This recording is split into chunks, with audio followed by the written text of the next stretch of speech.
मित्र, हे दुःखाची सभा आहे, वेदनेची सभा आहे. तुम्ही आता जर जागृत झाला नाही तर माझा आजा मेला, बाप मेला, पुढचं नातं सुद्धा आमचं पाहतोय, पुढची पिढी सुद्धा बर्बाद झाल्याशिवाय राहणार नाही. फक्त राजकारणासाठी गावच्या गाव गुलाम केले आम्ही. पार्टीशिवाय समजत नाही आम्हाला.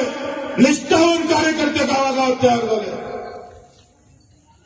जातीपाती धर्माच्या नावावर तुमची बुद्धी खाक करून ठेवले. दिसायला शेतकरी दिसतं पण डोक्यात मात्र जाती धर्माचा आणि पार्टीचा फक्त विचार लपलाय. ज्या मायनं 9 महिन्यामध्ये पोटात ठेवलं ती माय आजही पाहतोय दुःखी आहे. तिच्या यातना जास्त आहे. तिला वाटतं का माझं घर सुखी झालं पाहिजे रे. तुम्ही मात्र तुमचं ना पोटातलं पाणी पण हलत नाही. तुमच्यापेक्षा तर बैल बरा आहे रे. तो कम से कम लात तरी मारतोय. तुम्ही तर बोंबलाले तयार नाही. आमदाराला का लावले डमरू वाजवत आणि फिरो गावभर सहाले. 50 लाख टाकले तर उदो उदो करता.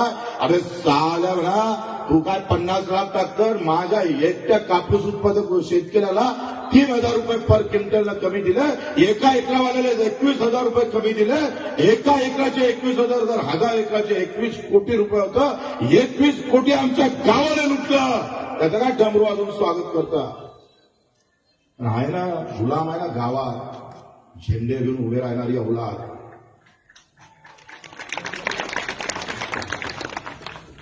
आम्ही मरावं